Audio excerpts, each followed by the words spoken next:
América Latina, de diferentes partes, en estas clases que hemos estado llevando del COVID y de las escrituras.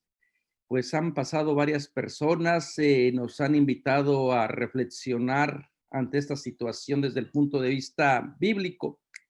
Hoy tengo el grato honor, la satisfacción de presentarles a mi amigo, al doctor Ricardo López, que ha estado trabajando con la Pastoral Bíblica Claretiana de aquí de Estados Unidos muy de cerca.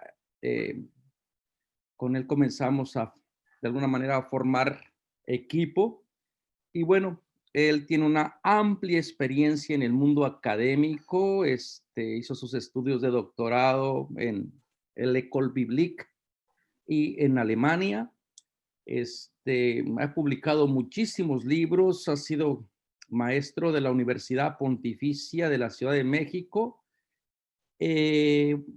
Dirigió la revista Col, la única revista bíblica que existe hasta la actualidad en México.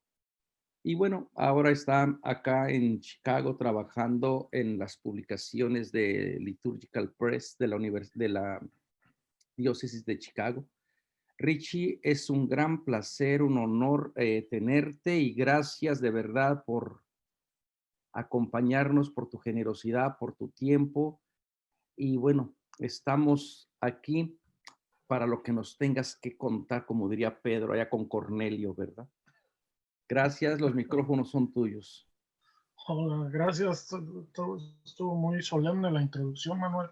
No, hombre, es más, No, lo hice de amigos, porque tú de verdad me llevaría aquí 10 minutos no, presentando todos los libros, todas las cosas. Ricardo es muy académico, así que... no, no. Oh, ya vamos a empezar con discrepancias aquí. Pero bueno. Gracias por estar aquí, por invitarme. Y pues el tema que nos reúne esta tarde se los podría resumir en 3 minutos y medio, pero después que hacemos todo el resto del el tema es muy simple. Es un tema, por así decir, ¿cómo decirlo? Oh, puede ser complejo, pero no lo es tanto. Yo pretendía hacer lo siguiente, se los voy a confesar.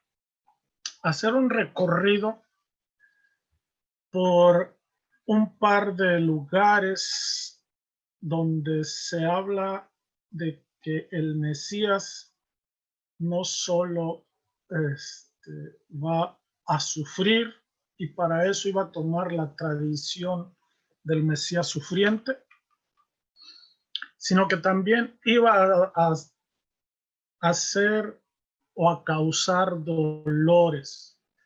Iba a tomar también una tradición targúmica, porque esto estaba entre los rabinos, una idea que ellos conocían. Pero de pronto me vi desnudo. Me enteré que no tenía los recursos a mano para hacer esas exploraciones. Cuando hablamos del Mesías, el azote de Dios, en una época de COVID, y después de haber estado 4 sesiones, o cuántas llevamos, 5, escuchando más, ¿no? Escuchando del COVID, pues realmente ya me fui desangelando con todo lo que había pensado decir del COVID, porque prácticamente todo lo fueron aportando a lo largo del caminito que hemos llevado. De modo que esto se va a reducir a un par de preguntas hacia el final de la exposición. Lo que voy a hacer esta tarde, y retomando las cosas con Manuel, es algo bastante elemental. Primeramente, vamos a hacer una exploración a propósito del Mesías. Luego en la Biblia, luego vamos a pasar a un par de lugares del Intertestamento, y nos vamos a quedar abocados al Nuevo Testamento, porque el Nuevo Testamento, y a propósito del mesianismo de Jesús, pues es lo más conocido y allí pues huelgan las ideas. Dame la siguiente, por favor. Lo primero que vamos a explorar es 3, 4 aspectitos muy simples de lo que es el Mesías. Luego vamos a pasar a ver los ungidos en el Antiguo Testamento. Luego algo a propósito de la unción. Y finalmente el ungido de Dios o de Yahvé en las escrituras hebreas. Para comenzar, el núcleo terminológico, esto todo el mundo lo conoce y debe de tenerlo ya por familiar. Mesías es una palabrita aramea, ¿sí?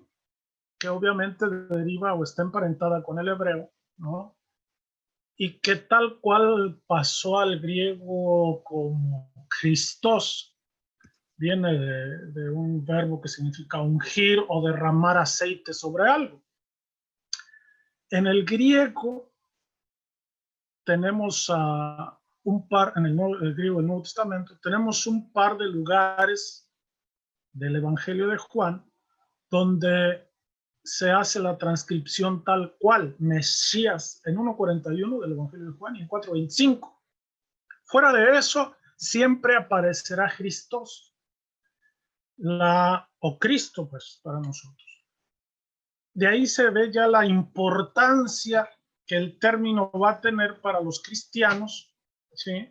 El Mesías, que de hecho esa es la confesión original sobre Jesús de Nazaret, que Dios lo hizo Mesías, iba a ser la piedra o la base para todas las predicaciones posteriores que se vayan haciendo de Jesús. Lo primero que se afirma de Jesús, lo más fundamental, por así decir, es que es el ungido de Dios. Ahora, ¿qué características o qué cualidades de este ungido quedan de manifiestas en Jesús? Bueno, ya ahí vamos a tener una serie de caras o de facetas que nos van a ayudar a completar, por así decir, las lecturas que de la historia de Jesús se van a ir haciendo. No es monolítico, ni es monolítica, perdón, la idea de un Mesías. Un Mesías, contra lo que nosotros pudiéramos pensar, decir Mesías es prácticamente abrir universos, abrir mundos de exploración, donde cabe ahora sí que de todo prácticamente, ¿sí? De chile, de mole y de manteca, ahí cabe todo. Cuando abre uno la palabra Mesías, es mucho decir, aunque a nuestros oídos occidentales nos parezca que nomás una sola cosa se puede entender. La realidad de las cosas es que no es así. Y ya en la misma escritura esto se va a poder percibir. Dame otra, por favor. Cuando hablamos de Mesías en las escrituras, ¿sí?, tenemos que explorarlas y nos damos cuenta de que, de hecho, Mesías se dice principalmente de los reyes. Hay dos grandes vertientes del mesianismo, Mesías, el que se dice explícitamente, otro, pues por supuesto, el que rompe todos los parámetros, que es David, ¿no? El rey David, el santo rey David. Sí, el que cantaba las mañanitas. Y el santo rey David solo va a apropiarse prácticamente del título de Mesías, sino que se lo va a traspasar a los judíos. Se van a tratar de legitimar diciendo que son herederos legítimos algunos no tanto, pero del rey David. Entonces, poniéndose bajo su patrocinio, van a adquirir legitimidad para gobernar. Ahí les pongo un chorizo de textos para que en sus ratos libres puedan explorarlos, ¿no? Pero fundamentalmente en cuanto a los reyes, en cuanto a la monarquía, estos son las dos grandes líneas de receptáculos de ungidos. Pero hay más, hay más. Uno muy notorio es Ciro. Ciro es un rey persa, no es judío. Cuando los judíos estaban en el exilio en Babilonia, Ciro se revolvió o se levantó en armas, se rebeló contra los asirios y los conquistó. Y el profeta Isaías, bueno, el deutero Isaías, mira a este rey como el ungido de Yahvé. Entonces, es sumamente importante esta apertura al mesianismo que va a hablar de un extranjero, espérame tantito, todavía no me vayas, de un extranjero que se va a convertir en el Mesías, mi ungido. Mira lo que hace mi ungido, etc. También, menos escandaloso quizá, sea que se predica esto de la unción de los padres de Israel. Los padres de Israel entendemos que son Abraham, Isaac y Jacob, ¿no? Normalmente los patriarcas de Israel, pero ahí caben más. Caben todos los que son los patriarcas. Obviamente los que no se habla clásicamente de estos tres patriarcas, pero obviamente que pues habría más, ¿no? También los patriarcas de cada tribu, los padres de Israel. Y por último, también tenemos ungidos los sacerdotes. Los sacerdotes de Israel, ustedes los saben que los sacerdotes no tenían territorio propio, estaban dispersos por todo el país. No es pues una tribu, ¿sí?, la que se podría apropiar del adjetivo o del calificativo de ser ungidos, sino que es más bien el oficio y sobre todo a partir del exilio, al regreso del grupo, de los grupitos que volvieron de Babilonia, se va a exaltar la figura sacerdotal y se va a querer hacer una pues, teocracia, un estado teocrático en Judea, donde el sumo sacerdote va a compartir, por así decirlo, va a participar de los poderes junto con el gobernador. A ambas figuras, de hecho tenemos por ahí los textos de, ¿cómo se llama? De los dos ungidos, de se me fue ahorita Josué y ¿cómo se llamaba el otro? Bueno, Zorobabel, ¿no? Los dos ungidos en el libro de profeta. ¿Qué profeta, Manuel? Ya se me fue. ¿No te acuerdas dónde están los dos ungidos? A ver, aquí me voy viendo, aquí para eso hay Biblias, ¿no? ¿Dónde está? Del profeta, no lo encuentro, Zacarías, ya los dos ungidos, ok. Perdón por la felicidad. Entonces, de estos textos nos aparece pues que el ungido es alguien particularmente protegido y auxiliado por Dios, ¿sí?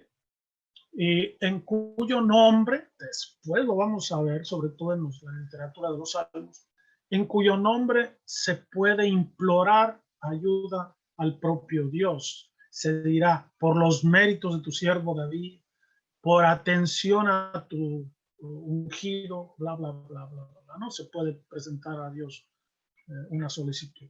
Entonces, así de grande va a ser la figura de David, que ahorita enseguida vamos un poco a repasar. Dame otra, por favor. La unción. es poco claro, no se sabe bien a bien esto de la unción de dónde venga, ¿no? Se sabe que hay unciones en las culturas circundantes de Israel entre los hititas. Los hititas se tiene noticia de un esclavo al que ungen, porque es curioso porque lo ungen para que supla al rey, porque el rey merecía la muerte por alguna cosa que hizo, y para no sacrificar al rey, ungen rey a un esclavo del rey, y es al que ajusticia. ¿Sí? Es una unción, lo convierten en rey para qué? Para matarlo, ¿no? En lugar del rey. En Egipto también tenemos unciones, pero no de reyes, sino de funcionarios o de vasallos. Y es probablemente de acá, porque acuérdense que ese territorio estuvo pues pasaba de manos de los imperios del norte a manos del imperio del sur, que casi siempre fue Egipto, o que fue Egipto. Y probablemente en esto de que Egipto haya sido el señor o el amo de los israelitas, fue que esto de la unción se fue institucionalizando y quedar como algo instalado en ese territorio de Palestina, quizá hacia el siglo X. Y simplemente como recuerdo, ¿no? Acuérdense que en esa fábula de Jotam, la conocerán en Jueces capítulo 9, donde los árboles, ¿no?, del bosque se andan buscando un rey. Es decir, eso de ser rey no es nada agradable, no es nada apetitoso para nadie. Los árboles del bosque se ponen a decir, vamos a ponernos un rey. ¿Quién quiere ser nuestro rey? Y entonces van con el cedro y le dicen, queremos que tú seas nuestro rey. Y él le dice, no, yo estoy muy ocupado, tengo muchas cosas que hacer, y así van, ¿no? Hasta que llegan al zacate, le van bajando del cedro al matorral y pues, terminan con el zacate.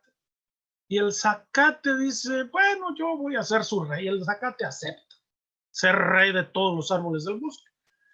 Entonces, esa fábula de Jotam es sumamente crítica con la figura del rey y se ve que no era algo muy apetecible, porque eso de andarles cumpliendo el gusto a todos, que era la función del rey, pues a nadie le agradaba, a nadie le iba a quedar.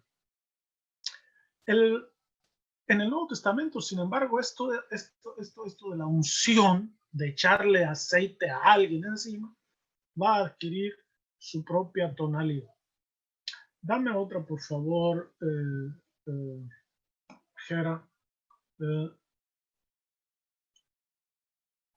En la unción de Salomón, la unción la tenemos en Israel. Les pongo ahí dos textos bíblicos. Se une o está estrechamente vinculada al rey, a la monarquía, a la ceremonia de coronación. Se ve que también hubo una evolución, que esto no era así, pero bueno. Ahí, por ejemplo, en el primer texto, en la coronación de Salomón, ¿sí?, después de que Betsabe habla con el anciano David, que ya no se acordaba de lo que había dicho supuestamente, y Betsabe le dice, sí, tú me dijiste esto y aquello, etc. Entonces el rey David da órdenes, ¿no? Llámenme al sacerdote Sadoc, al profeta Natán y a Benaías, hijo de Jodá. Entraron a presencia del rey y les dijo, tomen a los leales de su señor, a los famosos valientes, ¿no? Monten a mi hijo Salomón mi propia mula y bájenlo al Gijón, y allí el sacerdote Sadoc y el profeta Natán lo ungirán rey de Israel. Toquen entonces el cuerno y aclamen viva el rey Salomón. Subirán tras él y cuando llegue se sentará en mi trono y reinará en mi lugar, pues he dispuesto que sea el príncipe designado de Israel y de Judá. Ahí tenemos descritas las acciones y vemos que la unción sí precede a sentarse en el trono, que es prácticamente la ceremonia oficial de la toma de poder. El otro caso, el otro texto que les pongo ahí es el de Josías. Se acordarán de aquellas turbulencias que había en el reino y un sumo sacerdote, Jehosafat, escondió al rey, al heredero del trono de la familia davídica, lo escondió para que no lo pudieran matar. Y cuando cumplió los 9 años, hizo salir el sacerdote Jehová al hijo del rey y le impuso la diadema y los decretos. Luego lo proclamaron rey y lo ungieron. Tenemos la proclamación y la unción. Batieron palmas y gritaron, ¡viva el rey! Joada celebró la alianza entre Yahvé, el rey y el pueblo, por la que el pueblo se convertía en pueblo de Yahvé, así como entre el rey y el pueblo. Bueno, este texto del segundo libro de los reyes, sí, habla claramente de que lo proclaman rey y lo ungen. Si se fijan, antes tenemos la imposición de la diadema, ¿sí? Y los decretos. ¿Qué eran los decretos? Esos decretos, pues era prácticamente el estatuto del rey, que se hacía público, se le llamaban los decretos. El edut es como el juramento, los testimonios, ¿no? Cuando lo proclaman, lo ungieron, ¿sí? Dame por favor la siguiente. Bueno, aquí hay un acto más que es público, que es el de la alianza entre Yahvé y el pueblo. El celebrar la alianza probablemente se llevaba a cabo con un sacrificio, ¿sí? Que era el típico modo de renovar o de hacer una alianza con un sacrificio en el que tomaban parte, pues, no solo los oficiales, sino el pueblo también. Aquí tenemos un ejemplo de lo que serían esos estatutos o decretos. El dios Amon-Ra entre los egipcios le dice a la reina Hatshepsut, así le pusieron, no es un culto, le dice, mi hija querida, aquí se trata de una mujer, yo soy tu amado padre, yo establezco tu dignidad como señor de ambos países. Está hablando del reino del norte y el reino del sur, del Egipto, Alto Egipto y del Bajo Egipto. Yo te escribo tu protocolo. Entonces, ¿cuál es el protocolo? Esto, si ustedes se fijan en esos textos, el dios, bueno, el sacerdote que representa al dios, habla de esta reina en términos filiales, ¿sí? Que es lo mismo que vamos a encontrar nosotros en los salmos. En el Salmo segundo, ese famoso Salmo segundo, y que pues va a tener muchos ecos y muchas resonancias en los escritos neotestamentarios, escuchamos las palabras que Yahvé le dirige a su ungido, ¿no? Al rey. Tú eres mi hijo, yo te he engendrado. Pídemelo, te daré en herencia las naciones, en posesión la tierra hasta sus confines. Los gobernarás con cetro de hierro, los quebrarás como jarro de luz. Esos son textos, esos que hablan del estatuto del rey. Este estatuto se les pronunciaba o se declaraba públicamente al ungido. Tú eres mi hijo, yo te he engendrado, que son los textos que van a retomar los autores neotestamentarios para hablar de la resurrección de Jesús, ¿no? Y luego, por ejemplo, el otro texto en el Salmo 110, tu familia es de nobles, el día de tu nacimiento en el atrio sagrado te di a luz, como a rocío en el seno de la aurora.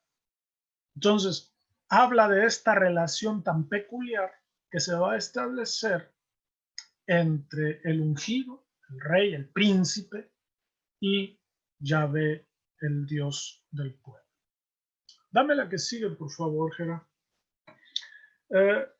Tenemos aquí ¿quiénes son los ungidos? Bueno, de la Biblia tenemos estos ungidos, ¿no? Tenemos a Saúl, a David, a Absalón, ¿sí? Al que le correspondía el trono, pero se le adelantó Salomón, o más bien la mamá de Salomón, a Jehú, a Joás, a Joacás, bueno, y a Josías que vimos antes. Por lo que respecta a quienes los ungen, unge normalmente, bueno, sabemos de Samuel, después a un discípulo de Eliseo, ¿sí? Que unge a Salón y tenemos a Jehú, perdón, tenemos a Sadoc y a Natán, un profeta, pero también tenemos unciones que el pueblo o sus representantes, los ancianos, llevan a cabo. ¿Dónde se realiza la unción? Normalmente en un espacio, por así decirlo, especial, que a veces puede ser un espacio sagrado, en el templo o en el torrente Gijón. El Gijón, a nosotros en la Biblia no pasó tanto eso, pero por ahí quedan un par de reliquias en las escrituras que hablan de la sacralidad que tenía el Gijón. El Gijón era la fuentecita que surtía de agua a Jerusalén, prácticamente.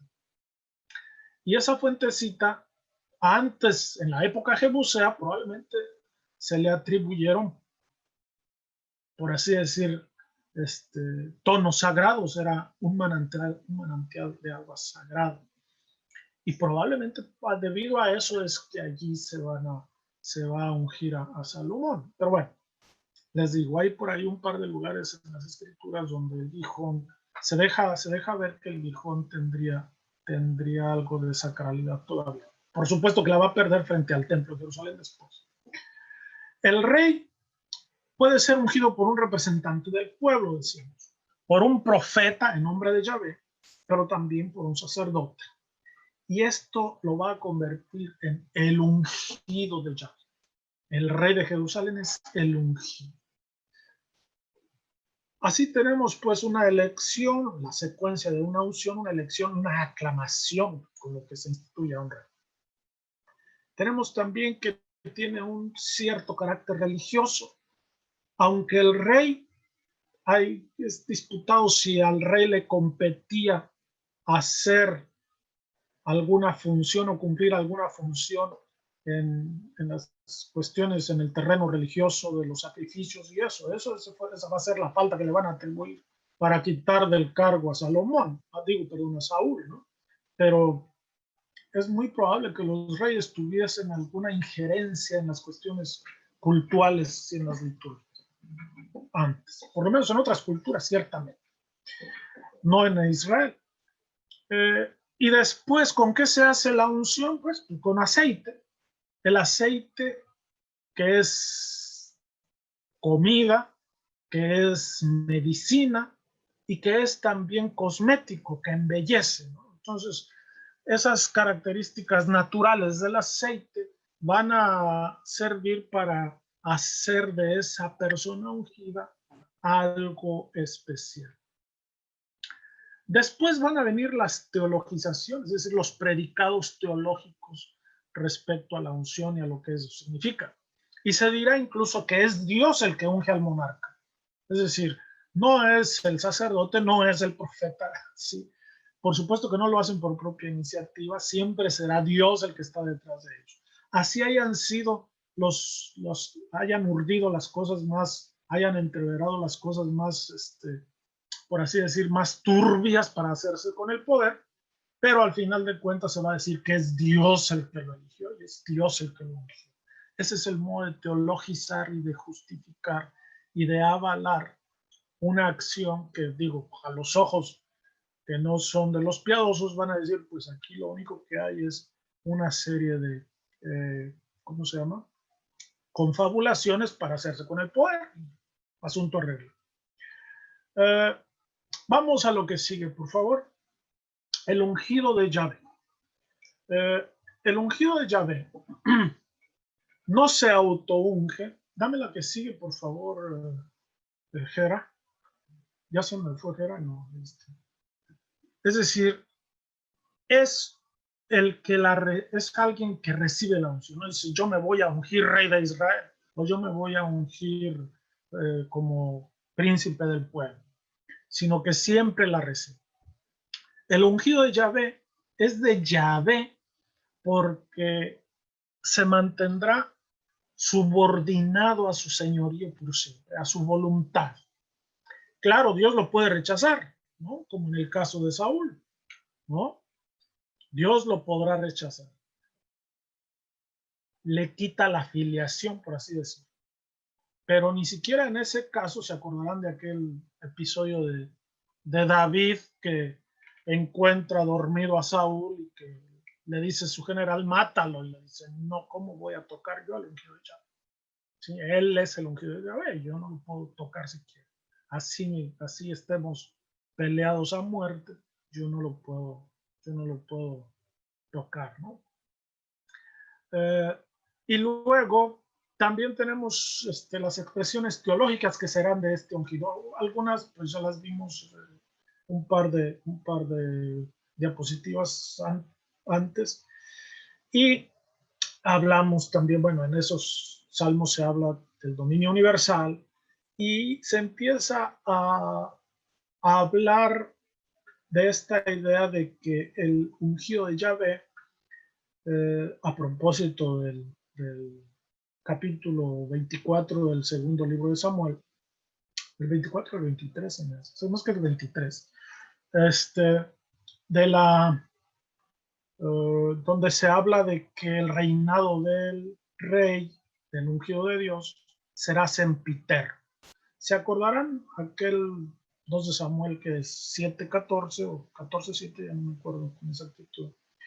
Cuando David quiere hacerle una casa a Yahvé y que Yahvé se resiste por medio de Natán y le dice, tú me quieres hacer una casa a mí, yo te la voy a hacer a ti, ¿no? Y es la famosa, es capítulo 7 del segundo libro de Samuel, donde le dice que es Yahvé el que le va a construir una casa y que no se va a apartar, nunca le va a faltar un heredero a su casa, ¿no? A su trono. Ese famosísimo oráculo, pues va a tener muchísimas ramificaciones en la teología real, como podremos constatar más tarde. Pero también en tiempos de calamidades y de apuros, cuando el pueblo está sin cabeza, sin gobernante, desorganizado, el salmista, por ejemplo, en el Salmo 89, ¿sí?, le va a reclamar a Dios por ese juramento que le hizo a David, ¿no? ¿Qué pasó con esto? ¿Te olvidaste de tu siervo? ¿Rompiste tu juramento? ¿Lo has abandonado? ¿Lo has repudiado? Y es para mover a Yahvé para que se mueva a compasión por los suyos, ¿no? Pero estas, repito, son ya expresiones teológicas que van a venir posteriormente, que van a surgir posteriormente. Dame el que sigue, por favor, Jera. En este momento vamos a hacer un repaso muy genérico de algunos textos del Antiguo Testamento. De lo que tenemos visto, no hay un solo texto veterotestamentario donde aparezca el término Mesías y que visualice a un dominador futuro escatológico. ¿Qué estamos diciendo con esto?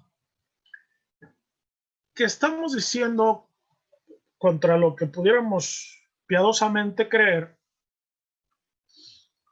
estamos diciendo que en el Antiguo Testamento no se visualiza una figura que va a venir, ¿sí?, en los últimos tiempos a remediarlo todo. No lo tenemos. Las profecías y los oráculos y los textos que tenemos del Antiguo Testamento siempre están circunscritos y contextualizados, y todos, absolutamente todos, tienen en la mira a un personaje concreto. Lo que sí podemos rastrear y encontrar es la esperanza de la regeneración o de la restauración del reino de Jerusalén o del reino de Israel, ¿sí? Y en esos textos, casualmente, será casualidad, el título de Mesías no aparece. Son como dos cosas que a nosotros, en nuestro modo de entender, debieran ir juntas, pero que en realidad ya cuando uno expurga los textos no aparecen juntas, sino que son diferenciadas. Tenemos textos famosísimos que en nuestras lecturas, o muy conocidos, que en nuestras lecturas, sobre todo de Adviento, vienen y revienen, ¿no? Este famoso de Isaías 7:14, se acordarán, ¿no? El famoso texto de la Alma. De aquí que una doncella va a concebir, etcétera, etcétera, y que se repetirá después en Mateo. O el texto del capítulo 9 del mismo Isaías, ¿sí?, del librito del Emanuel. O en el 11, ¿sí?, del mismo librito. O el título, o los textos de Miqueas, capítulo 5, ¿sí?, que habla de Belén de Efratá, la tierra de David, de donde era, ¿no? Y que nos van a, repito, en la liturgia de la iglesia vienen en los advientos, en adviento. O el de Zacarías 9:9. O las interpretaciones que se hacen, por ejemplo, de Génesis 49, las bendiciones, la bendición a Judá. O en Números 24, el famoso texto de la estrella, ¿no? Aquel de la profecía de Balaam, ¿no?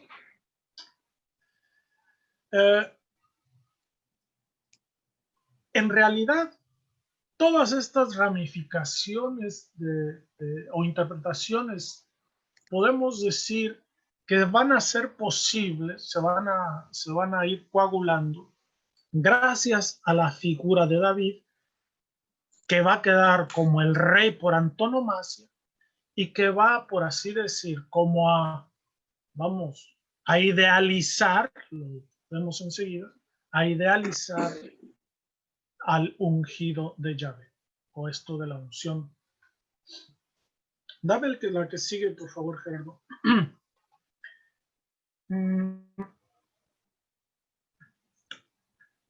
La idealización de David. Es evidente en las escrituras que asistimos a una idealización del rey David y del reinado eterno. ¿Sí? Para decirlo con brevedad, David no solo es el rey por excelencia, sino que amó a Dios con corazón indiviso, ¿sí? Como dice el primer libro de Reyes. Es el hombre según el corazón de Dios, ¿sí? Él va a ser prácticamente el canon para todos los reyes, para todos sus descendientes. Él ha sido agraciado. Sabemos y conocemos los crímenes de David, ¿sí? Sin embargo, David fue agraciado. Dios lo perdonó. Y eso es lo que le va a valer, por ejemplo, al salmista o a los orantes de los salmos, para hablar y para poner a David como intercesor, en atención a David, a tu siervo David. Sí, pues si le perdonaste a David, que hizo peores tropelías que las que yo he podido hacer, hombre, con mayor razón a mí, hazme caso, ¿no? compadécete de él. Esta idealización de David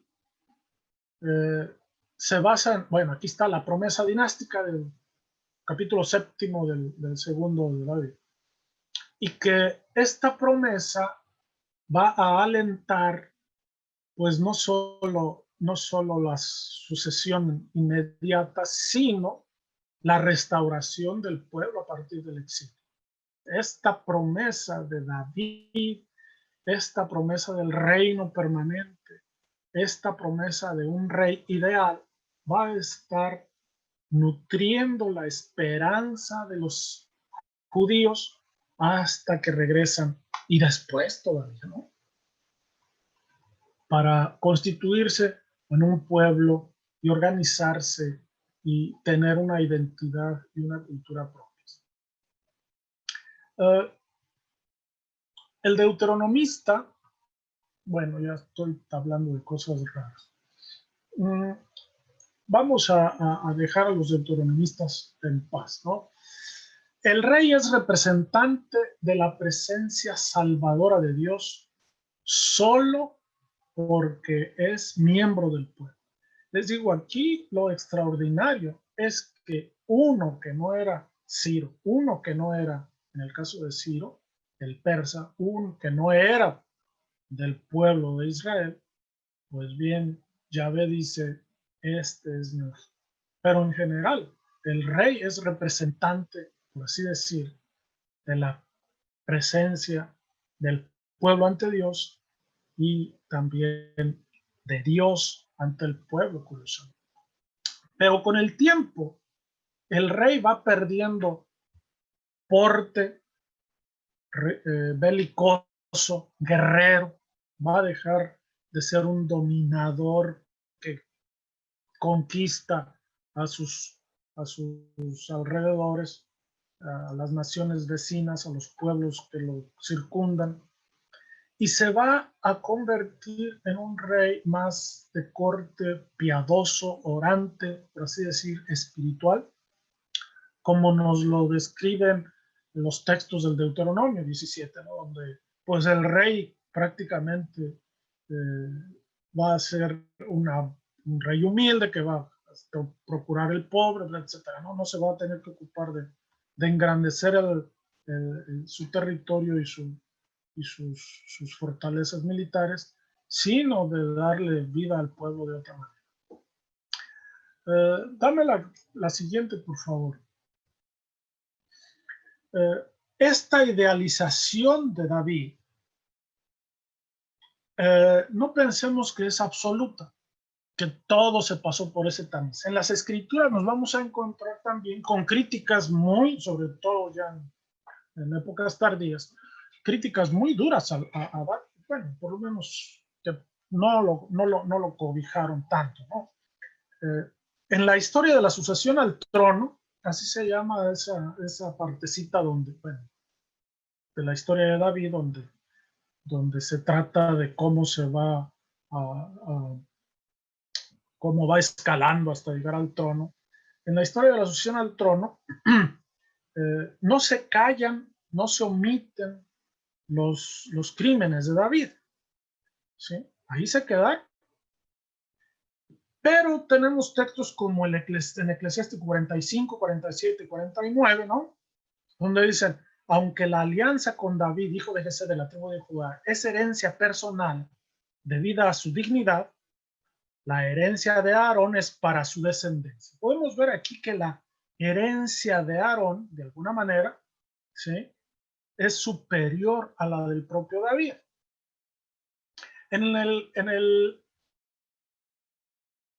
O sea, es una alianza tribal, es más amplia. En el capítulo 47, el Señor perdonó su delito y exaltó su poder para siempre. Le confirió el poder real y le dio un trono en Jerusalén.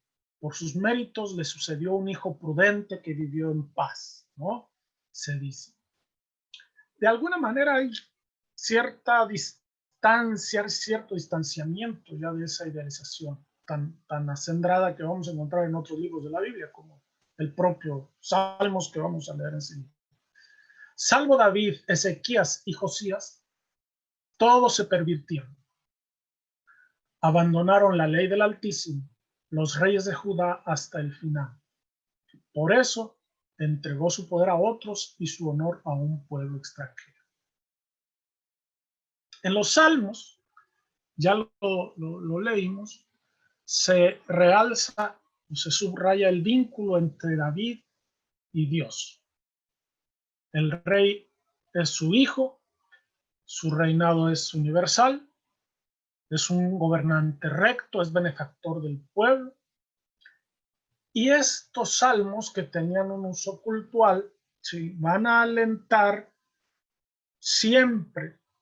Acuérdense, David ya es minero desde hace varias generaciones, pero al pronunciar, al quedar su idea o su imagen en el imaginario popular, pues van a servir para alentar un gobierno mejor, unos tiempos de prosperidad que siempre van a estar anhelándose, y de este modo también David va a servir incluso como modelo de orante, así como David ora con los salmos, así ora la comunidad piadosa en el templo del Señor. Y fuera de él también, una comunidad que anhela la salvación.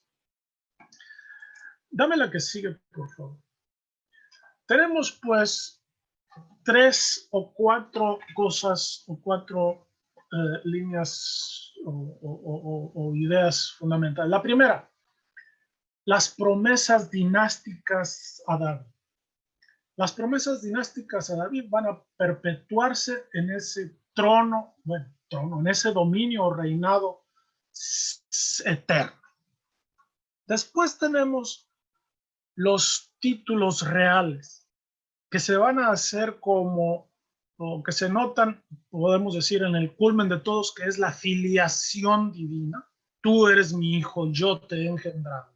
Más claro que eso, o sea, el más querido para Dios que eso no hay. Y la teología de Sion, porque David fue rey de Jerusalén, ¿sí?, la exaltación del templo y de Jerusalén, en razón del templo, dirá también el Salmo, se va a ir idealizando y engrandeciendo hasta hacer de Sion la luz del mundo, para acabar pronto, ¿no? Que se dirá del templo, ¿sí? Y el cuarto, el pueblo en cuanto vinculado al lugar, en cuanto vinculado al rey, se va a beneficiar de esas prerrogativas, por así decir, que la unción de su soberano le garantiza o le trae.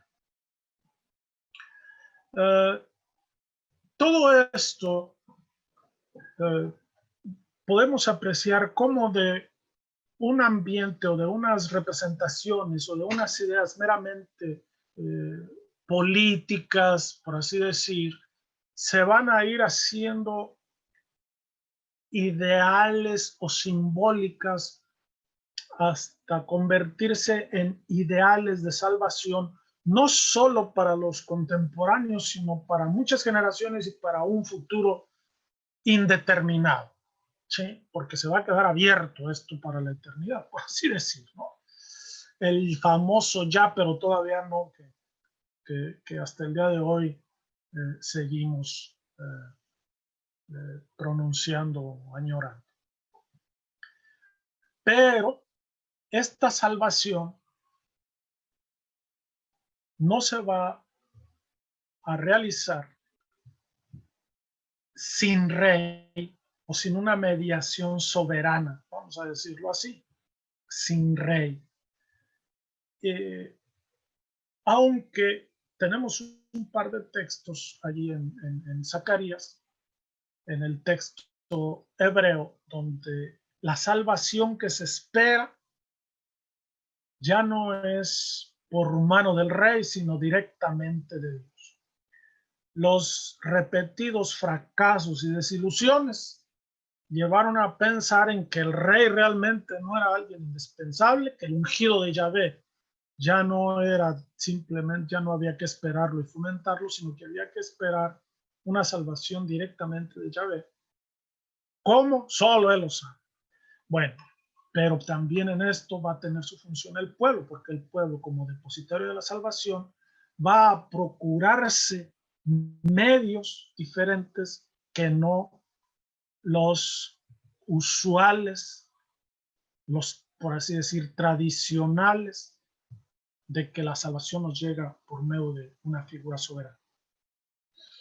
Y el pueblo se va a convertir o va a volcar también esas esperanzas de salvación o esas mediaciones salvíficas en figuras diferentes a las de este soberano, como sobre todo en la intertestamentaria se va a reproducir, ¿no? Figuras plurales. Dame la que sigue, por favor. Para terminar esta parte, tenemos los textos clásicos, textos mesiánicos. Se me olvidó decir que hay algo que se llama el mesianismo sin Mesías, que es esto que decía previamente, donde ya no es el rey o un soberano el mediador de la salud, sino que va a ser Yahvé directamente el que dé su salvación al pueblo por otros medios o incluso sin mediación alguna, ¿sí? Como va a decir el Nuevo Testamento, por el Espíritu Santo, etc. Entonces, a eso se le llama el mesianismo sin Mesías. Acá tenemos ahora, para terminar y redondear esta primera gran parte de exploración, los textos clásicos del mesianismo, ¿no?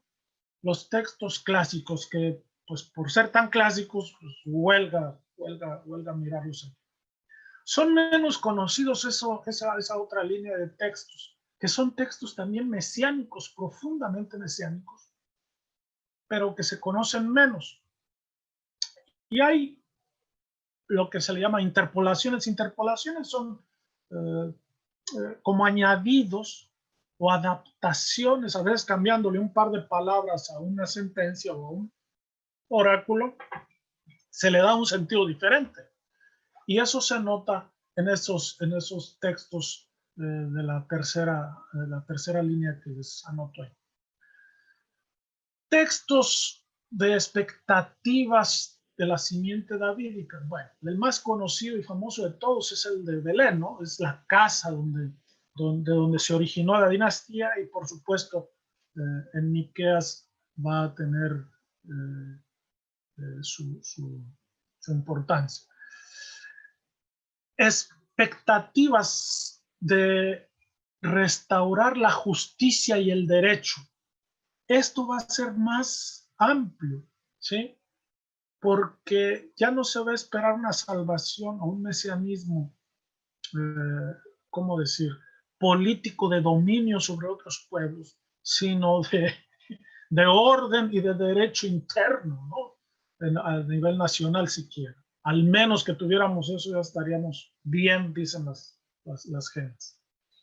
Pero también que exteriormente brinde cierta seguridad. Esto ya lo apuntaba Isaías, ¿sí? Lo que queremos no es estar por encima de los demás pueblos, sino al menos sobrevivir con paz y con cierto bienestar, ¿no? Con cierto shalom.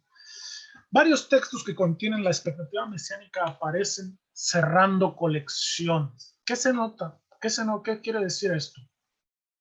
Lo que tenemos en estos textos es que la idealización de David va a venir a clausurar o a culminar una serie de dichos y de oráculos a nivel de escritura para resaltar o recalcar la figura de David. Simplemente. Los salmos. Los que ya han llevado cursos de salmos, pues esto les va a parecer bastante sobado como todo lo anterior. Pero me alegra que sea así, porque así me podrán fácilmente corregir cuando diga cosas inapropiadas. Los salmos. Dame la siguiente, por favor, Jera. El libro de los salmos está articulado, como lo saben, en cinco libros, ¿sí?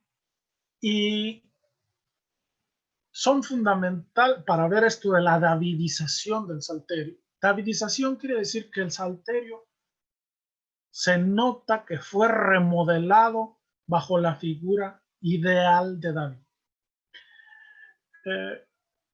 Esto se nota porque en los goznes entre los libritos hay salmos clave que tienen que ver con la monarquía y que tienen que ver con el rey David. David como el rey de él.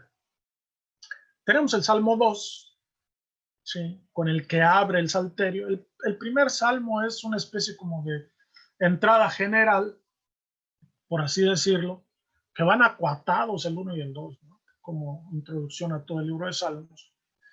Y luego el Salmo 72, que es el gozne entre el libro 2 y el 3. En estos, observando los lugares donde las figuras de David están predominantes, se ve que quisieron hacer de David el rey. Bueno, lo lograron, el rey ideal, no solo porque fueron acomodando salmos que no tenían nada que ver con su vida, los fueron acomodando a las circunstancias o a las peripecias de lo que se conoce en los libros de Samuel y de Reyes del rey David. Eso lo consiguieron, y que nos entregan una figura de David idealizada, repito, no solo como rey ideal, sino como orante también, ¿no?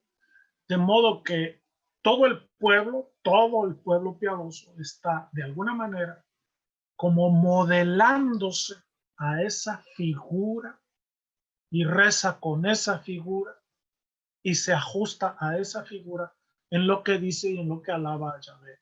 Y por supuesto para el resto de su vida. David es el rey instalado en Sión en el Salmo 2 y al mismo tiempo es el que ora para que su sucesor sea justo en el Salmo 72, ¿no? Los primeros, los libros 3, 4 y 5, ¿sí?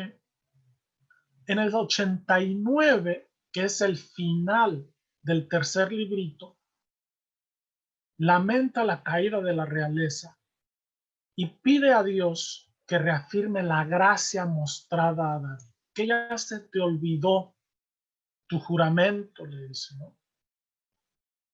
Pero esta perspectiva mesiánica cede a una perspectiva teocrática en los libros 4 y 5, ¿sí? Ya no es tanto el ungido de Yahvé David, digo, ¿sí?, sino el propio Yahvé el que se va como haciendo notar que él es el que va a procurar la salud del pueblo directamente. Y en estos dos libros, 4 y 5, es donde más abundan las referencias y menciones del reinado de Dios. Dios reina, y Dios reina, y Dios reina. Claro, decir eso en un momento donde no hay rey, ¿sí?, tiene mucho importe. Pero decirlo cuando hay un rey tiene más peso, ¿sí? Tiene más peso. Alberga algo, por así decir, hasta de crítica monárquica, ¿no?, aunque a nosotros no nos lo parezca a primera vista. Nunca se abandona la esperanza de la permanencia eterna de la alianza davídica. Eso siempre va a quedar ahí. Ninguno de los salmos tenía originalmente tampoco a un futuro rey. Existe, sin embargo, una clara correspondencia con la tradición profética, porque lo que los salmos expresan se nutre en gran medida también de los libros de los profetas y de los oráculos proféticos. Quiero ahora, vamos a pasar, dame otra por favor, Gera. Vamos ahora a hacer un ejercicio de lectura y de compartir. Dame la que sigue, porque dame la que sigue, Gera, por favor. Necesitamos hacer lecturas, compartir nuestros haberes y saberes. Les vamos a pedir que hagan grupos. Gera nos los va a organizar. Y en cada grupo, aquí tenemos 15 textos. Cada grupo va a escoger uno de estos 15 textos proféticos. Son textos pequeñitos, ¿sí? Que nos van a obligar a abrir un poquito más el panorama. Lo que todos vamos a leer son el Salmo 72 y el Salmo 89. ¿Sí? Estos dos salmos, que no son tan breves como estos textos, estos dos salmos los vamos a leer. Y a partir del texto profético que escojamos, aquí hay 15 textitos, ¿sí? Ojalá que cada grupo escogiera algo, uno diferente, pero si se repiten tampoco se comete un pecado venial ni mortal. ¿Y qué es lo que vamos a hacer con ellos? Los vamos a cotejar, un texto con otro. ¿Cómo empalma este texto con este? ¿Qué es el ejercicio? ¿En qué consiste el ejercicio que vamos a hacer? Primero vamos a asegurar el texto, ¿ok? Asegurar el texto quiere decir, le entendemos a todas las palabras y frases del texto. Si hay alguna palabra que desconozcamos o que nos suene rara, o que no podamos comprenderlo lo que va del texto, pues recurramos a un diccionario, preguntémosle a alguien que nos saque, oh, yo no entiendo esta palabra. Oh, perfecto. Asegurar el texto quiere decir cerciorarnos de que estamos leyendo bien, ¿no? Asegurar el texto. Después vamos a ver este textito pequeñito que tenemos aquí, ¿sí? Aunque a lo mejor es solo un oráculo, o como en un caso, un medio oráculo, nos obliga a ver de qué forma parte. A eso le llamamos cotexto. Bueno, algunos le llaman de otro modo. El contexto es esto que viene con este texto a un lado y a otro. ¿Dónde está ubicado? ¿A qué pertenece? ¿Dónde está antes? ¿Qué sigue después? ¿Cómo está el hilo aquí? ¿Cómo se surce con lo demás? ¿No? ¿Qué lugar ocupa esto? Porque eso nos va a dar una comprensión. Un poquito nos va a ampliar la comprensión del texto. ¿Por qué se dice lo que se dice? El tercer puntito es un poco más complicado, pero ustedes, como ya es gente que ha trabajado y han dado muchos caminos bíblicos, se les va a facilitar esto, ¿no? Simplemente, ¿de qué tiempo es? ¿Sí? Les puede servir el cronograma de su Biblia, ¿no?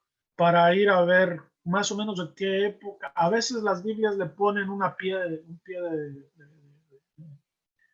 nota de pie de página diciendo de cuándo es ese oráculo o ese texto. Algo que nos sitúe históricamente o que nos ayude a situarnos. No siempre se consigue, pero lo más que se pueda, ¿no? Y ahí entre todos, pues fácilmente podrán decir algo. Este texto es de tal tiempo, se pronunció bajo esta circunstancia, algo bastante elemental, ¿no? no es lo mismo. Bueno, aquí para los que ya han dado muchos cursos bíblicos, pues son capaces de distinguir entre, no sé, Deutero, Trito, Isaías, o Deutero, Zacarías, o Trito, Zacarías, o, no sé, algunos habrá muy finos, que no sé. Pero algo que nos ayude a entender mejor el texto. Por último, no, hay dos. ¿Cuáles son las ideas fundamentales? Y aquí es donde entra lo del cotejo con el otro texto. ¿Cuáles son los núcleos mesiánicos relevantes? ¿Qué se dice del Mesías? ¿O qué se dice de la restauración de Israel o del pueblo? ¿No? Ok, entonces subrayar qué se está diciendo. Y aquí entra el cotejo entre los dos textos. Respecto a este texto, respecto al Salmo tal, ¿sí? ¿Cómo se sitúa? En continuidad, en contraste, el Salmo lo acota, en fin, ustedes pueden ver, hacer una relación, cómo nutre este texto el Salmo, cómo el Salmo regula o modifica ese texto de alguna manera, ¿no? Si lo encuentran la conexión, será magnífico, porque eso también nos va a ayudar a entender que esto de la revelación de Dios, pues no se da en una sentada, sino que las ideas evolucionan y cambian, ¿sí? Conforme el tiempo cambia y pasan los eventos de la historia. Y por último, ¿qué, aunque a lo mejor no llegamos hasta allá, pero qué implica este texto para un lector, para un cristiano, para nosotros? ¿Qué implica esto mesiánicamente? ¿Qué significa el mesianismo en nuestros días? ¿Sí? ¿Qué quiere decir eso? Porque acuérdense que somos, nuestra fe es cristiana, ¿no? No, todavía no llegamos allá, pero pues, lo conocemos. Y cristiano es de Cristos, es ungido. Entonces, esta iglesia es una iglesia de ungidos. Pero ¿qué significa? En realidad estas cosas que hemos estado diciendo aquí del mesianismo veterotestamentario no han calado, se me hace a mí, en lo que de mesiánico tienen para nuestros días. Pero bueno, eso ya es otro momento. No sé si se entiende el ejercicio que vamos a hacer. Yo pensaba dedicarle a esto 15 minutos, pero a lo mejor necesitamos 20. ¿Cómo la ves, Gera? ¿Eso es muy complicado? No, más bien quisiera preguntar al resto si se entendió. Si no, aquí le pueden hacer las preguntas al profesor Ricardo y les recomendaría que si pueden tomar una foto. Lo que pasa es que al salirme de aquí y dividirlos en grupitos ya no van a tener acceso a esta información. Entonces, que tomen una foto o algo y a ver, estoy pensando si se las puedo enviar ahí por el chat. Pero bueno, sí, tomar, ¿perdón? en el chat. Más fácil tomarle foto. Pues, Ok. pues si la mayoría de ustedes pueden tomar foto, lo que pasa es que en el chat ya no me deja. Yo los puedo visitar a todos, pero no podría. ¿Cómo se llama? ¿Quieres que ponga los textos en el chat? Si es posible, sí, Ricardo, por favor, te lo agradecería. Pero antes de eso, ¿alguna pregunta para el profesor Ricardo antes de irnos a los grupitos? Ok, ya los puso, acabas de poner, exacto, gracias. El ejercicio pretende ser simple pero serio. O sea, a lo mejor es muy complicado, no sé. Primero asegurar el texto, quiere decir entenderlo, perdón. Luego, ver qué hay antes, qué hay después. Ahí a veces nuestras Biblias tienen como encabezaditos, ¿sí? Que pueden ayudarnos a entender. Esto es parte del libro del Emanuel, que trata de como que tienen una temática, por decir, ¿no? Luego, de qué época es o de qué tiempo es, cuál era la circunstancia dominante, si se puede ver, algo así bastante elemental. Y luego ya un poco las ideas, qué idea o qué Mesías o de mesianismo tiene por medio este texto, transmite este texto. Y cotejarlo en este punto, en el punto cuarto, es donde cabe cotejar ya nuestro oráculo, nuestro texto profético con el texto de los salmos, con alguna línea, para ver si están en relación, qué tipo de relación es, si es de contraste, si es de oposición, si es de continuidad, si es de, ¿no? Y que lo noten. Y por último, ¿qué significaría este texto? ¿Qué le puede aportar esto a un creyente, a un cristiano el día de hoy? Esto, ¿sí? Si pudieran decir, por ejemplo, en el verso tal, también yo noto esto, así alguna cosa general, pero referida al texto. A mí se me hace justicia injusta, porque está hablando de un rey todopoderoso, al que se le van a rendir todos los demás, al que le van a traer oro, al que le van a traer impuestos, al que le van a pagar esto y lo otro. Y como que pues tampoco la cosa es así, ¿no? Dice que dominará, ajá. Y cuando ponemos nuestra fidelidad en un rey así, nos volvemos un poquito como los Estados Unidos, que se sienten los dueños de todo el mundo, y nuestro rey es un gobernante y es el dinero. Entonces, como que a mí no me agradó mucho. Veo yo también aquí, algo que me llamó la atención fue en el versículo 2, para que gobierne a tu pueblo con justicia, a tus humildes con rectitud. Y bueno, ahí va haciendo una serie de peticiones, pero creo que como que se da cuenta al fin que eso no va a suceder, que ese rey no es real, porque ya de último dice, bendito el Señor Dios de Israel, el único que hace maravillas. Bendito por siempre su nombre glorioso. ¿Verdad? Ahí están reconociendo que están pidiendo a alguien que gobierne con justicia, a tus humildes con rectitud, pero eso no es cierto. No es constatativo, pero es el deseo, ¿no? Sí, es que decíamos tantas cosas, pero estamos como pidiendo, como que están pidiendo, así como nosotros ahora, pidiendo una utopía que es un ideal. Ajá. Un ideal, sí, que no, el único a quien podemos clamar es a Dios, el único que puede hacer maravillas, como dice aquí. Y que rescate de la opresión, de la violencia, que dé atención al pobre siempre, es la ilusión. Pero...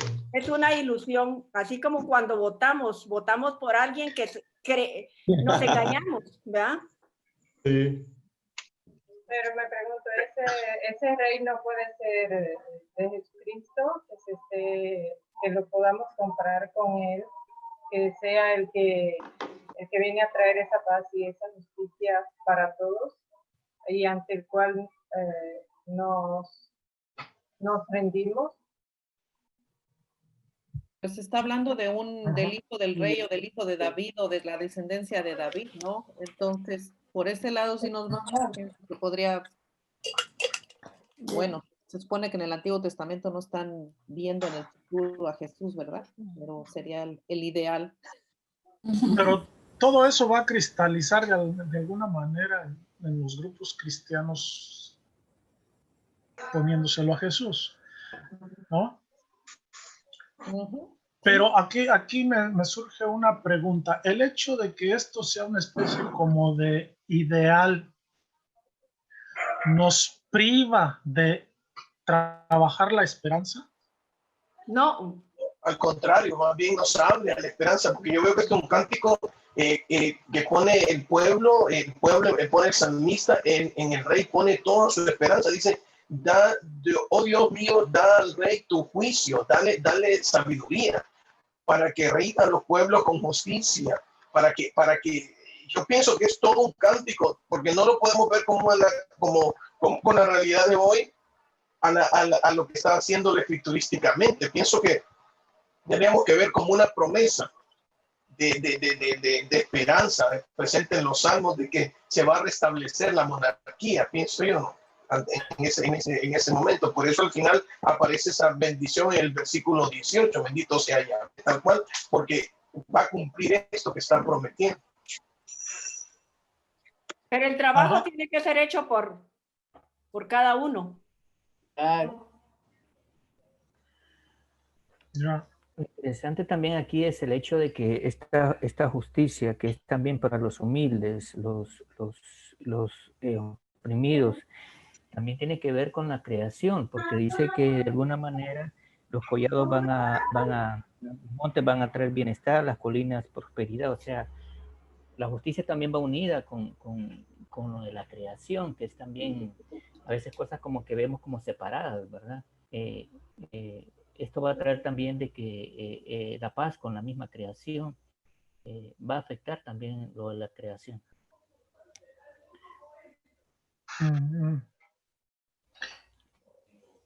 Para mí es algo que ilusiona, porque no lo pasó, sino que ilusiona. Si lo están pidiendo a Dios como nosotros pedir ahorita, oh Dios mío, por favor ayuda a mi familia, ayuda a mis hijas que todas vayan correctas, o sea, es un pedir, es lo que están haciendo para mí.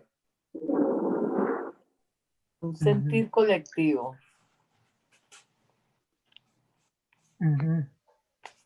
Y es una petición de alabanza, a la vez de una petición para todo el pueblo de un bienestar.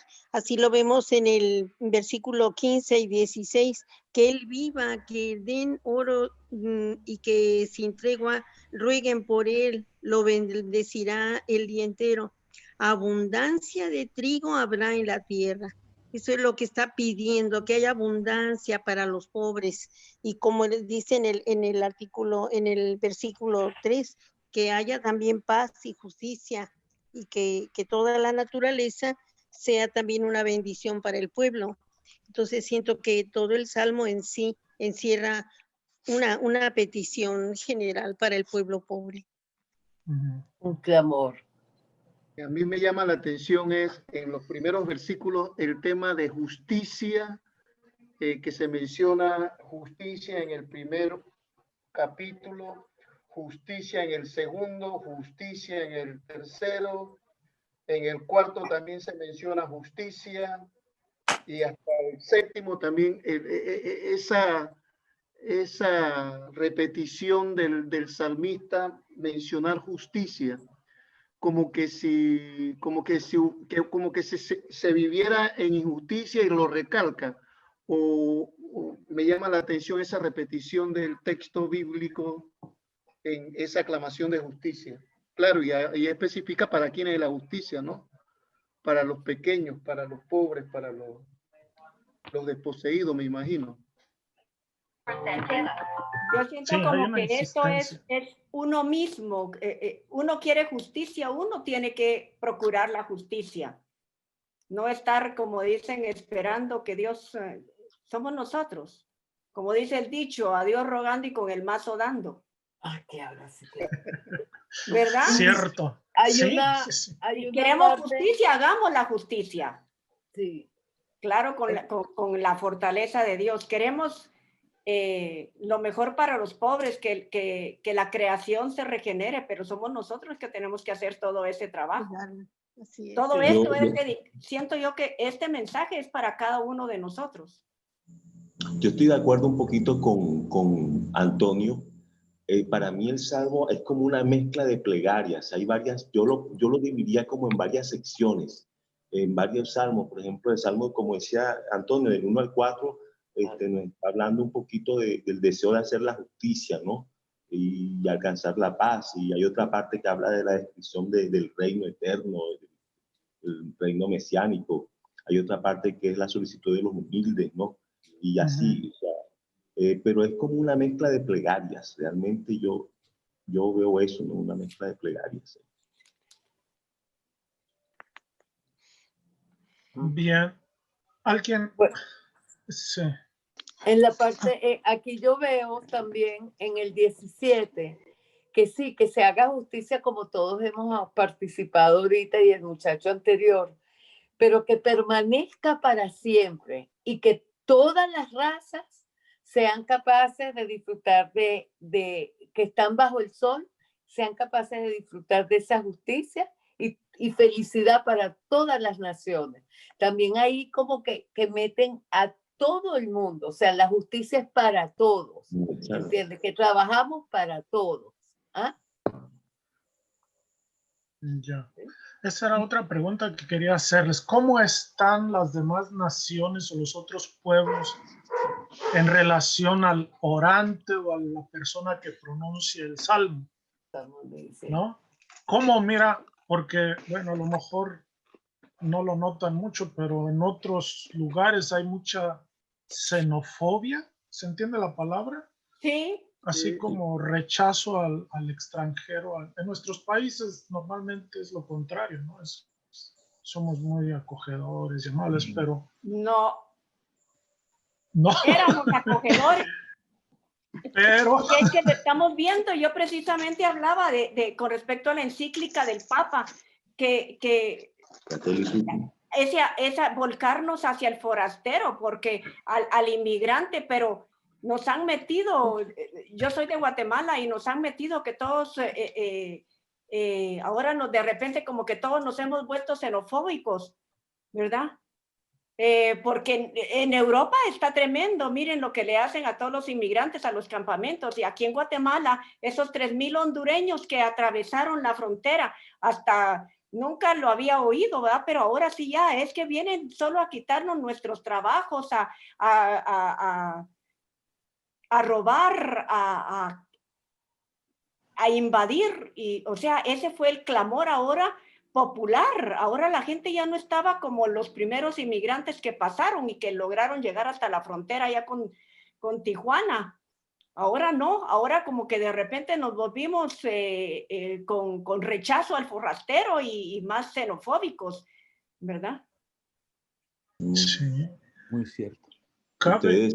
Ustedes supieron, pues, de acá en Colombia la noticia. Nosotros estamos aquí de vecinos con el país de Venezuela, y a raíz del problema que ellos tuvieron, muchos migraron, y por estar de vecinos aquí al lado, pues todos entraron por aquí, por Colombia, la gran mayoría, ¿no? La gran mayoría. Otros entraron por Brasil, por el sur, pero la gran mayoría entraron por Colombia, en la parte norte, y se fueron distribuyendo. Entraron, algunos se quedaron regados en todo el país, otros siguieron y por toda Latinoamérica y se fueron. Y acá hubo este problema con este éxodo de venezolanos que hubo, pero yo pienso que el país no estaba como preparado para recibir esas millares y millones de personas que entraron, sí, por millones, y algunos han causado, digamos, por ahí estoy viendo noticias esta semana, y pues hay muchas, digamos, entró de todo, ¿no? Entró de todo. Muchas bandas delincuenciales extranjeras que están delinquiendo, muchas, y también como gente buena que vino a crear trabajo también, ¿no? Hay de todo un poquito. Ok. Tenemos... Santos Dios. Bueno, les voy a decir lo que no vamos a ver. Lo que seguía era ponerles un par de textos. Habrán oído de Qumran, seguramente. Sí, habrán oído de otra literatura que se llama, o que le llaman intertestamentaria, que es literatura judía que se produjo, por así decir, del siglo III antes de Cristo al siglo I de nuestra era, que es prácticamente otra Biblia. Y en esa literatura abundan las figuras mesiánicas, ¿no? Y en esas figuras, no lo vamos a ver, no, mejor se los platico así sin mucho, ¿no? Y entonces la idea fundamental era que percibiéramos que las figuras mesiánicas, o a veces no hay ni siquiera un Mesías, pero el mesianismo como que se multiplica en ideas se multiplican comparado con la Biblia, pues es mucho más amplio lo que tenemos en la literatura intertestamental. Es como otra Biblia, hagan de cuenta, ¿no? Y en esos escritos abundan las figuras mesiánicas, que lo que nos deja entender es también el grado de opresión que se sentía en aquellas comunidades que producían ese tipo de literatura. Es el florecimiento de lo que se llama la apocalíptica. Los que han estado en cursos de Biblia, pues habrán oído también hablar de eso, de la apocalíptica. Y en esa apocalíptica se habla mucho de opresión, se habla mucho de dolores de parto, ¿no? Que son los que sufren los fieles de Dios, la gente piadosa, la gente buena, que no consigue estar en paz porque la traen atosigada por todas partes. Entonces, pide al Señor, reza al Señor, implora al Señor que aquello ya cese, que ya le ponga fin, que se acuerde de que son sus hijos y que le ponga remedio a la opresión. Toda esa literatura va a, por así decir, va a hacer eco también en los seguidores de Jesús de Nazaret, ¿sí? Y en los que escriben los evangelios y en los que escriben el Nuevo Testamento. Entonces, cuando nosotros leemos textos de Jesús de Nazaret, tengamos en cuenta eso, que hay no simplemente el Mesías, el hijo de David, que era, por así decir, la figura mesiánica principal, por así decir, sino que había otras figuras mesiánicas que alentaban esperanzas un poquito diferentes, ¿sí? Y algunos, pues obviamente que no les caía bien David, no a todos les habrá caído bien la figura davídica, otros protestarían con ella. Y al ir amalgamando eso, por decir en el Evangelio de Juan, notamos rastros de otros, por así decirlo, ideologías mesiánicas, de otros mesianismos, de otras figuras mesiánicas, que se van como a incorporar o se le van a pegar a Jesús de Nazaret en la historia de Jesús. Fundamentalmente eso les quería mostrar y luego voy a terminar con el texto aquel de la expulsión de los vendedores del templo en el Evangelio de Juan, donde Jesús hace un azote de cuerdas y echa para afuera a los mercaderes, ¿no? A los que venden y compran y a los cambistas. Fundamentalmente eso era lo que restaba por mostrar en esta sesión. Pero, pues bueno, el tiempo se nos fue y la lengua se nos trabó y nos atropellaron el cerebro, dijo alguien por ahí. No sé si hay algunas preguntas que... Yo tengo una pregunta, Ricardo.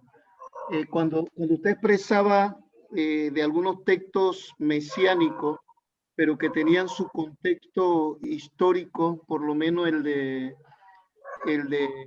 esto que nacerá de una virgen y esto que tenían fines mesiánicos, pero no lo era así. Mi pregunta era, ¿por qué forzar el texto y decir que es del Mesías? Es mi pregunta, no sé si me lo voy a explicar. El texto no habla de un Mesías, de hecho, no utiliza esa palabra. Ese texto de Isaías, perdón. Pero es que nosotros lo ponemos como o sea, en la literatura, en la iglesia, se pone como que, bueno, que ahí se anunciaba el Mesías. El texto mismo no lo dice, pero ¿por qué forzarlo? ¿Por qué lo ponen? ¿Por qué se pone allí? Es mi pregunta. Yo creo que porque los cristianos, sí, los seguidores de Jesús de Nazaret buscaron de alguna manera justificar su confesión mesiánica, ¿sí? Y buscaron en las escrituras cómo respaldar su ¿cómo se llama? Su confesión, lo que ellos creían. Pero no es porque los textos directamente digan o hablen así hablen de Jesús. Nosotros, en retroproyección, leyendo las escrituras, vamos a decir lo mismo que decían los que escribieron el Nuevo Testamento, los primeros cristianos, decían, esto habla de Jesús. Como ahorita, por ejemplo, alguien que dijo respecto al Salmo, ¿no? Pues hagan de cuenta que está hablando de Jesús, que Él es nuestro rey y este es el tipo de reinado que Jesús tiene que llevar a cabo, que se cumple con Él. Pero el Salmo no habla de Jesús.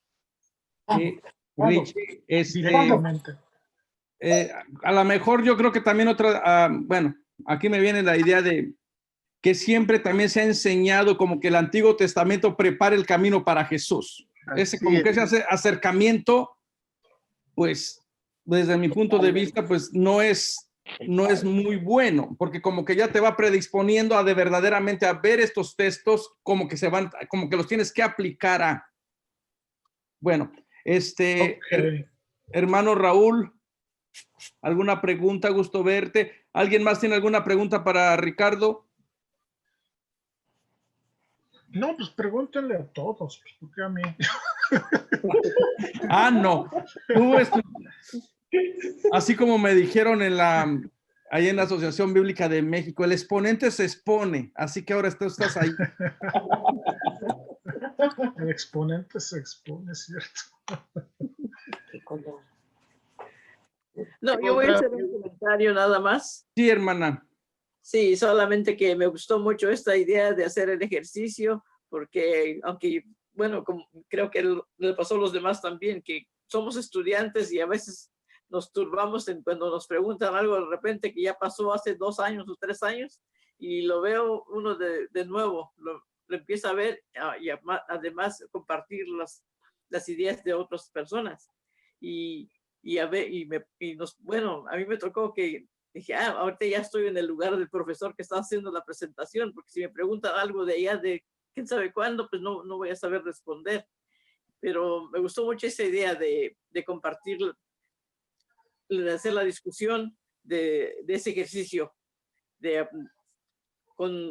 comparar los salmos con el texto de los diferentes Isaías y Jeremías y todos los demás. Me gustó mucho eso y me dio más o menos para medir dónde estoy yo, porque ciertas cosas se me olvidan. Ya lo he leído o ya lo he estudiado y sin embargo digo, por eso dijeron eso. Bueno, ya, por eso digo que sí me gustó mucho. Muy bien. ¿Alguien más quiere algún comentario o alguna pregunta? ¿Alguna aportación? Yo tengo otra pregunta y disculpa, Ricardo. Cuando tú hablabas de los 5 libros, primero, segundo, tercero, cuatro y quinto de los Salmos, ¿esos 5 libros se distribuyen los 150 salmos o no sé cómo hacer la pregunta, o solamente esos salmos que usted escogió y mencionó allí?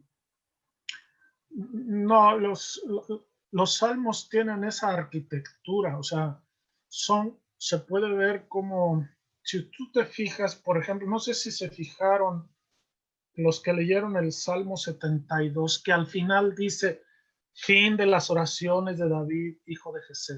Sí, ¿no? Sí. Esa es la conclusión de uno del segundo de los libritos de Salmos. Ya.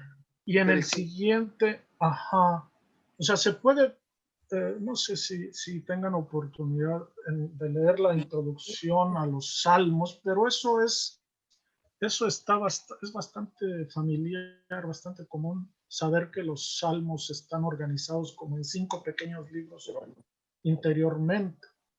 Y que si ustedes se fijan, en el verso, porque aquí lo tengo enfrente, en el verso 18 termina con una bendición. Cada librito de esos 5 termina con una bendición.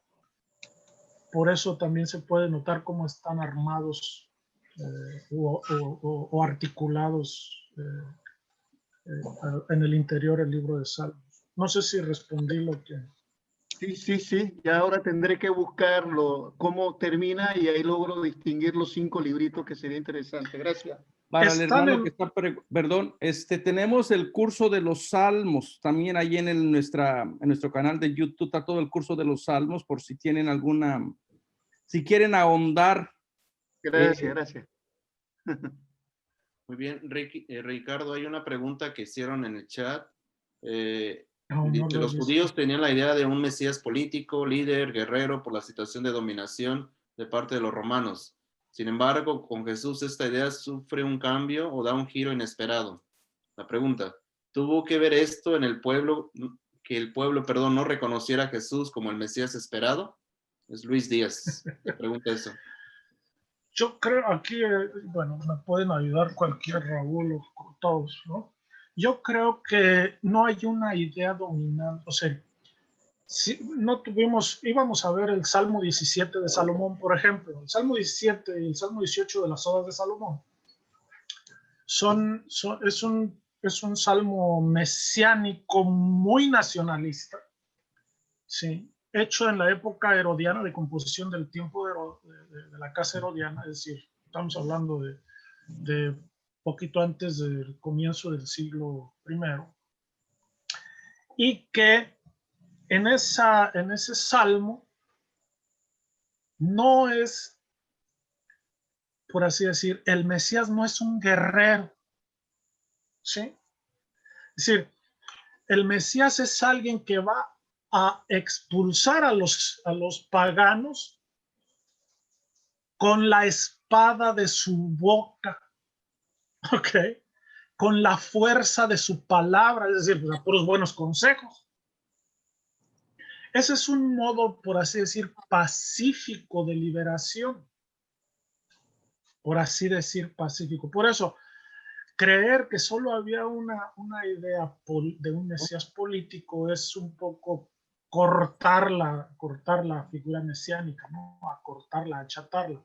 Sí era importante, y en algunos círculos más, y probablemente en el círculo de Jesús tenemos esas expectativas. ¿Se acuerdan que cuando van a apresar a Jesús, hay uno cuyo nombre no quiero acordarme, que saca una espada, ¿no? Entonces, es probable que también hubiera celotas, o sea, hubiera celotas en el círculo más inmediato de Jesús, pero no eran los únicos. Ahora, ¿por qué no reconocieron a Jesús en el Mesías? Porque, bueno, aquí me voy a ir más lejos tal vez. No reconocieron a Jesús como Mesías porque seguramente no era reconocible como tal a primera vista. A nosotros nos da la impresión, a nosotros, ¿sí?, que mirar a Jesús era, bueno, solo los que tienen el corazón malo no lo habrían de reconocer, pudieron pensar. No. Pensemos que los fariseos eran gente buena y piadosa y que querían lo mejor. Eran los de la vela perpetua de aquellos tiempos. ¿Sí? Y muy pocos cayeron en la cuenta de que aquel hombre era venido de Dios, que era un hombre de Dios. A lo mejor no era mucho decir que era Mesías. ¿Sí?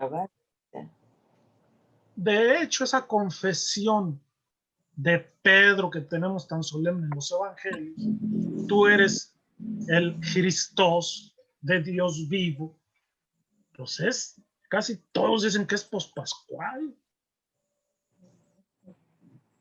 ¿No? Rasgos, es decir, lo que le va a dar a Jesús el mesianismo es la resurrección, no otra cosa. De hecho, ustedes se fijan, Jesús no es ungido, sino por el Espíritu Santo en una visión que él tiene en su bautismo o después de su bautismo. ¿Cierto? Ahora, pensar que los contemporáneos de Jesús lo iban a reconocer Mesías es mucho pedir. Es demasiado pedir, yo digo. Pero no sé. No sé, Raúl, no sé si quieras decir, apuntar o añadir algo. O corregir también. ¿Cómo crees? Sí. Pero sí, creo que uno de los elementos importantes para la pregunta que hace Luis es que identificamos a veces una sola expectativa mesiánica, porque probablemente es la que más resuena en algunos textos, pero en realidad, digamos, la expectativa mesiánica era muy plural. Los esenios, por ejemplo, era imposible que reconocieran a Jesús como Mesías, porque su expectativa era una expectativa de un Mesías sacerdote, y Jesús era laico. Es decir, los fariseos difícilmente reconocerían a Jesús como Mesías, porque su expectativa mesiánica implicaba el restablecimiento del cumplimiento estricto de la ley, y Jesús se pasaba la ley en muchos momentos por el arco del triunfo. Entonces, digamos, sus amistades inconvenientes, el hecho de que cenara con prostitutas y pecadores, eso hacía que, digamos, que la mayor parte de la gente de la época, religiosos, convencidos, lo eliminaran desde el principio como posibilidad mesiánica, ¿no? Entonces, claro, la relectura de la persona de Jesús, de su acción, de sus pensamientos, de sus parábolas, sus milagros, efectivamente, solo alcanzamos a distinguirlo y a comprenderlo como Mesías después del misterio pascual. Es decir, es la luz de la muerte y la resurrección de Jesús la que nos ofrece la oportunidad de regresar en la historia de la primera generación y encontrar entonces, es que es un Mesías totalmente inesperado, producto de una intervención, digamos, casi sorpresiva de Dios, que nos salió el tiro por otra culata distinta, una cosa de ese tipo, ¿no? Entonces, creo que eso es lo que... los mismos textos del Antiguo Testamento han dejado rasgos, algunas veces mayoritarios, otros minoritarios, de expectativas distintas de Mesías distintos, ¿no? Del Mesías político, es solamente pues, una de las posibilidades, pero había un montón. Ok, hermanos y hermanas, ya nos pasamos 10 minutos y no queremos abusar de su tiempo. Quiero aprovechar esta oportunidad para darle las gracias a Ricardo. Gracias, Richie, por todo este trabajo que nos has dado, que nos has puesto a trabajar. Y yo creo que esos puntos que nos dio, lo debemos de tener siempre en cuenta cuando trabajemos con cualquier texto bíblico. Recuerden que el día miércoles tenemos la introducción a la Biblia y los jueves nos estamos reuniendo para dialogar un poquito acerca del Evangelio.